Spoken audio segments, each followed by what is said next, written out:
a couple of weeks ago, I reviewed a brand new Disney Plus TV show called The Book of Boba Fett. Mm. When I reviewed it, I think I may have used words like dull, Yep. boring, Yes. tedious. Sure. These are definitely words that I was feeling while watching it. And I have since rewatched those episodes. Opinion hasn't changed. I think the couple of episodes that I'd been able to watch by the time that I did the review, like, boy, that show stank. Like, it's not Roland Emmerich stank, but, you know, it's still pretty stanky.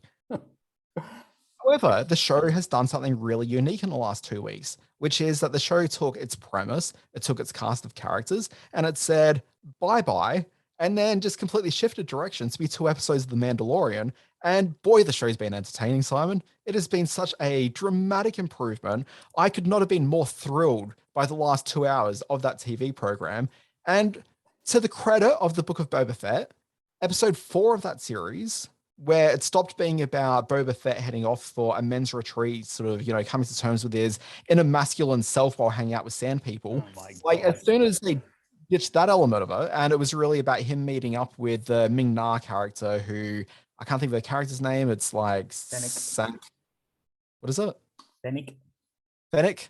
Yeah. As soon as like it became Fennec centric, I think the show was so much more interesting than the show had been for the 3 previous episodes. But even pushing her aside when they went pure Mando, boy, this has been a good one. What are you about you, Simon? Now, I know that you're you're way more forgiving. Yes. You're a much delay as far as this is going. I had not seen the series when your first review, the whole dull and tedious thing, dropped a few weeks back. I have now seen all 5 episodes. I am totally at odds with your opinion about the first 3 episodes being dull and tedious. What, sorry? There's been 6 episodes. Have you watched the 6th one? Yeah, all 6, yes, absolutely. Right up to the end of the last one. The From the Desert Comes a Stranger, which is a great name for episode. I found those first 3 episodes very much setting up a sort of like a gangster style story, whereas the Mandalorian was sort of that weekly Western adventure, a kind of man with no name or kung fu type of archetype where he wanders and creates this relationship with little Grogu. Gru's Despicable Me, isn't it? Yeah. So the Book of Boba Fett was more about the machinations of the Tatooine, the gangsters and the criminal underworld, the treacherous hive of scum and villainy that is spoken of in A New Hope. That's what we explore in Tatooine, and that's why I loved it.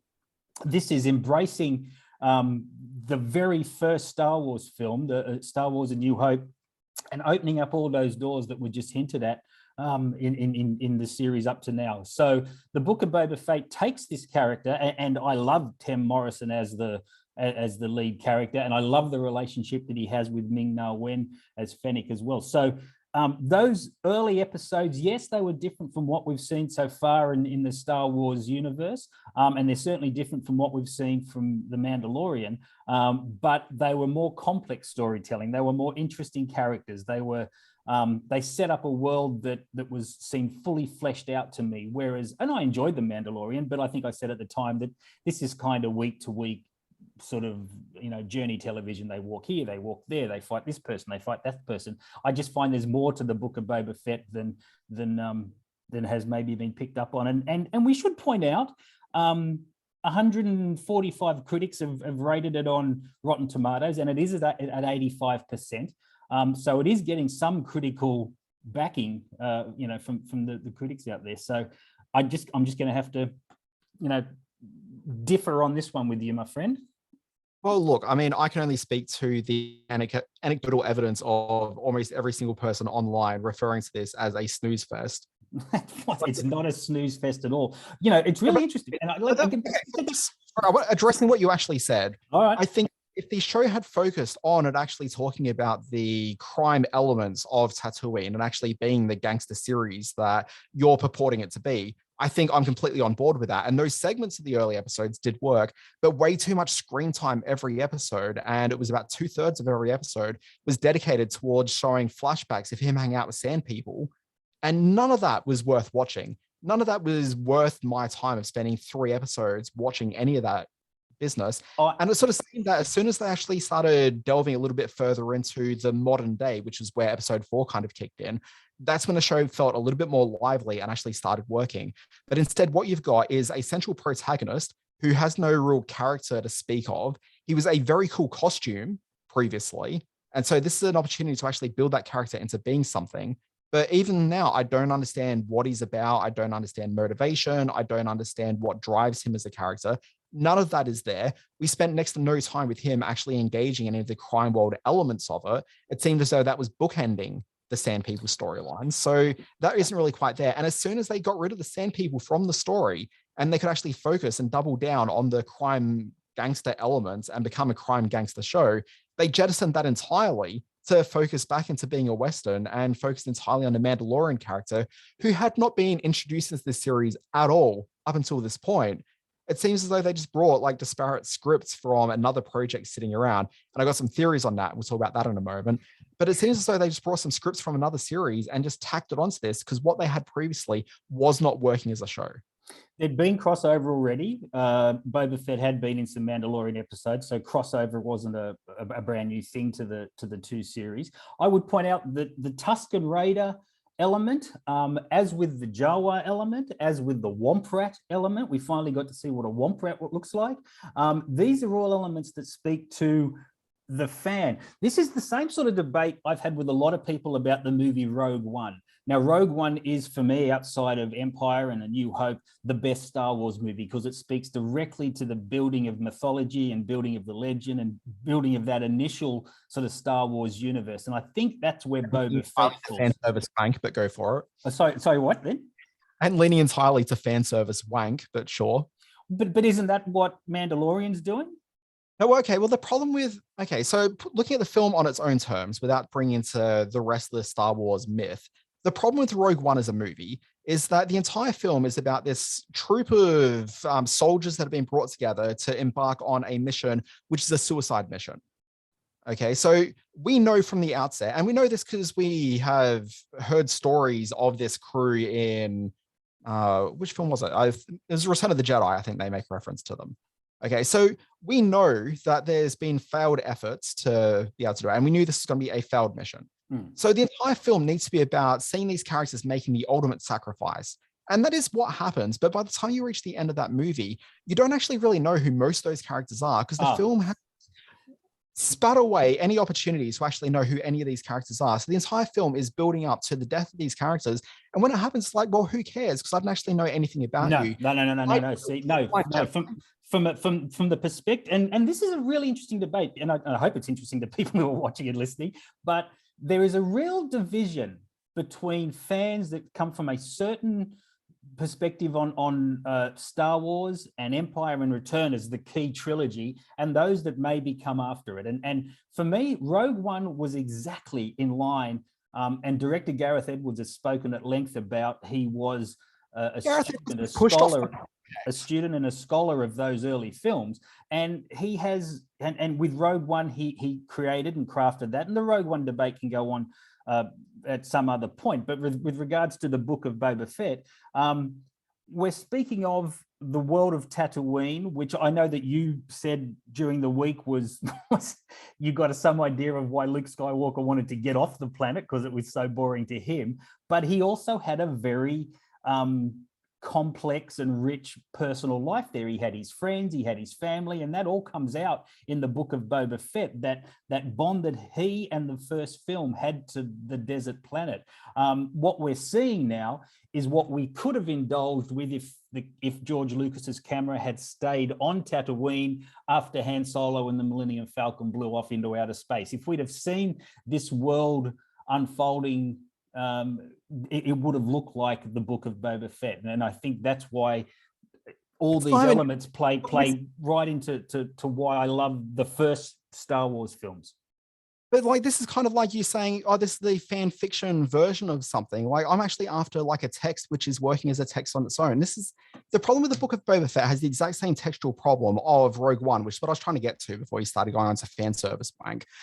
Basically, well, this is the problem where Rogue One as a movie doesn't necessarily hold. And part of the reason for that is that Gareth Edwards, who you mentioned as the auteur behind that, got fired off that project at a certain point where I'm not sure exactly how much of a percentage he needs to have actually lent to be able to be given the director credit. But that's a Tony Gilroy movie. And Gareth Edwards... It's a Tony Gilroy edit. It's a Gareth Edwards directed film. No, he came on and directed it like for the back end of it. Not as much as Gareth Edwards had, which is why he doesn't have the credit.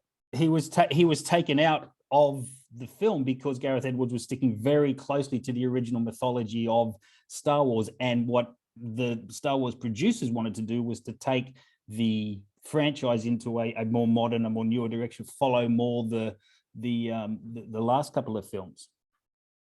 Regardless of all that, it doesn't hold together particularly well as a movie. It gives you fan service moments, which gave people a thrill. Clearly, you were thrilled by seeing Vader at the very end of it. And like that stuff, like that's perfectly fine. But you need the film to actually be able to stand on its own. And that film didn't build up enough characters outside of the central... What was the Felicity Jones character's name? I can't remember. Urso?